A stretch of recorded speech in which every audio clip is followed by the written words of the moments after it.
ആര്യ രാജേന്ദ്രന് പക്വതയില്ല. രാജ്യസഭയിൽ റഹീം വൻ പരാജയം. മുഖ്യമന്ത്രിയുടെ അതൃപ്തി വകവയ്ക്കാതെ മുഹമ്മദ് റിയാസിന്റെ മന്ത്രിസ്ഥാനം ചർച്ച ചെയ്തു. നേതാക്കന്മാർ അഭിമുഖം എഴുതേണ്ടെന്നും CPM കൊല്ലം ജില്ലാ സമ്മേളനത്തിൽ വിമർശനം.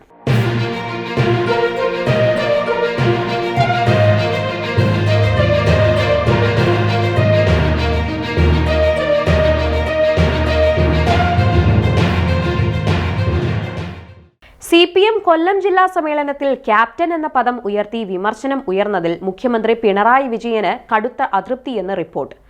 ഒന്നാം പിണറായി മന്ത്രിസഭയിലെ ക്യാപ്റ്റനെ മാത്രം നിലനിർത്തുകയും പരിചയസമ്പന്നരായ മന്ത്രിമാരെ മാറ്റി നിർത്തുകയും ചെയ്ത ശേഷം മകളുടെ ഭർത്താവായ മുഹമ്മദ് റിയാസിനെ മന്ത്രിയാക്കിയത് ശരിയായില്ലെന്ന തരത്തിൽ വിമർശനം ഉയർന്നതും മുഖ്യമന്ത്രിയെ ചൊടിപ്പിക്കുന്നതായെന്നാണ് പുറത്തുവരുന്ന വിവരം. ഒന്നാം പിണറായി സർക്കാരിലെ ആരോഗ്യമന്ത്രിയായിരുന്ന KK ശൈലജയെ അടക്കമുള്ളവരെ മാറ്റി നിർത്തിയത് ശരിയായില്ലെന്ന വിമർശനവും ഉയർന്നിരുന്നു.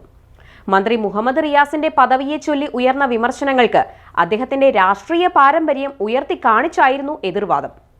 മുഖ്യമന്ത്രിയെ മാത്രമല്ല, മുഖ്യമന്ത്രിയുടെ വിശ്വസ്തരെയും കൊല്ലം ജില്ലാ സമ്മേളനം കടന്നാക്രമിച്ചു. കണ്ണൂരിൽ P ശശിയെ മാറ്റി നിർത്തിയത് എന്തിനാണെന്ന് ജനങ്ങൾക്കറിയാം. പിന്നീട് P ശശിയുടെ തിരിച്ചുവരവ് മുഖ്യമന്ത്രിയുടെ പൊളിറ്റിക്കൽ സെക്രട്ടറി സ്ഥാനത്താണ്. ഇത് പൊതുജനങ്ങൾ കണ്ടുകൊണ്ടിരിക്കുകയാണ്. പാർട്ടി പ്രവർത്തകർക്ക് ഉത്തരം മുട്ടി പോവുകയാണെന്നും പ്രതിനിധികൾ ചൂണ്ടിക്കാട്ടി. പാലക്കാട്ടെ PK ശശി വനിതാ DYFI നേതാവിനെ അപമാനിച്ചതിന്റെ പേരിൽ അന്വേഷണം നേരിട്ടിരുന്നു. എന്നാൽ PK ശശി ഇപ്പോൾ KTDC ചെയർമാനാണ്. നേതാക്കന്മാർ പ്രവർത്തകരുമായും അകന്നുപോയിരിക്കുന്നു. നേരിൽ കണ്ടാൽ കുടുംബ പശ്ചാത്തലമോ പ്രയാസങ്ങളോ ഒന്നുമല്ല ആദ്യം സംസാരിക്കുക.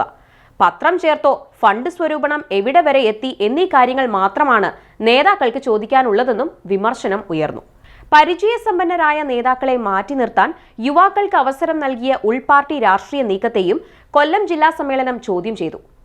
ആര്യ രാജേന്ദ്രനെ തിരുവനന്തപുരം മേയറാക്കിയതും DYFI നേതാവ് AA റഹീമിനെ രാജ്യസഭാ MP ആക്കിയതും ചർച്ച ചെയ്യപ്പെട്ടു.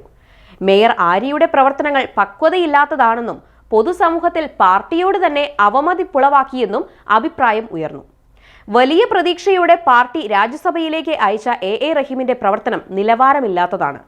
അതേസമയം ജോൺ ബ്രിട്ടാസ് രാജ്യസഭയിൽ കൃത്യമായി രാഷ്ട്രീയം പറയുന്നുണ്ടെന്നും യോഗം വിലയിരുത്തി. നടനും MLAയുമായ മുകേഷിനെ ലോക്സഭാ തിരഞ്ഞെടുപ്പിൽ സ്ഥാനാർത്ഥിയാക്കിയ തീരുമാനം വലിയ പിഴവായെന്ന് ജില്ലാ സെക്രട്ടറി തന്നെ തുറന്നു സമ്മതിച്ചുവെന്നാണ് മാധ്യമങ്ങൾ റിപ്പോർട്ട് ചെയ്തിരിക്കുന്നത്. പൊതുവോട്ടുകൾ കൂടി സമാഹരിക്കാനാവുമെന്ന പ്രതീക്ഷയിലാണ് സ്ഥാനാർത്ഥിയാക്കിയതെന്നും എന്നാൽ കണക്കുകൂട്ടലുകൾ തെറ്റിപ്പോയെന്നും ജില്ലാ സെക്രട്ടറി S സുദേവൻ ചർച്ചയ്ക്ക് മറുപടിയായി പറഞ്ഞു. EP ജയരാജന്റെ ആത്മകഥാ വിവാദവും യോഗത്തിൽ ചർച്ചയായി. പാർട്ടിയെ വെട്ടിലാക്കും വിധം നേതാക്കൾ ആത്മകഥ എഴുതരുതെന്നാണ് ചില പ്രതിനിധികൾ ആവശ്യപ്പെട്ടത്. പാലക്കാട് ഉപതെരഞ്ഞെടുപ്പിൽ പാർട്ടിയുടെ തന്ത്രങ്ങൾ പിഴച്ചു. സന്ദീപ് വാര്യരെ ക്രിസ്റ്റൽ ക്ലിയർ സഖാവാക്കാൻ നോക്കുകയും ആ നീക്കം പാളുകയും സന്ദീപ് കോൺഗ്രസിൽ ചേരുകയും ചെയ്തപ്പോൾ സുന്നി സമുദായ പത്രങ്ങളിൽ വർഗീയ പരസ്യം നൽകിയത് തെറ്റായ നടപടിയാണെന്ന് പ്രതിനിധികൾ ചൂണ്ടിക്കാട്ടി.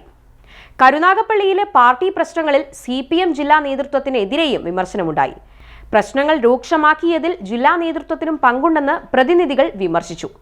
സംസ്ഥാന നേതാക്കളെ പാർട്ടി ഓഫീസിൽ പൂട്ടിയിടുന്നത് ആരുടെയെങ്കിലും പിന്തുണയില്ലാതെ നടക്കുമോ എന്ന് പ്രതിനിധികൾ ചോദിച്ചു. പാർട്ടി ഓഫീസിലേക്ക് പ്രതിഷേധ മാർച്ച് നടത്തിയവർക്കെതിരെ നടപടിയില്ലാത്തത് എന്തുകൊണ്ടാണെന്നും കൊട്ടാരക്കര ഏരിയയിൽ നിന്നുള്ള പ്രതിനിധികൾ ചോദ്യം ഉന്നയിച്ചു.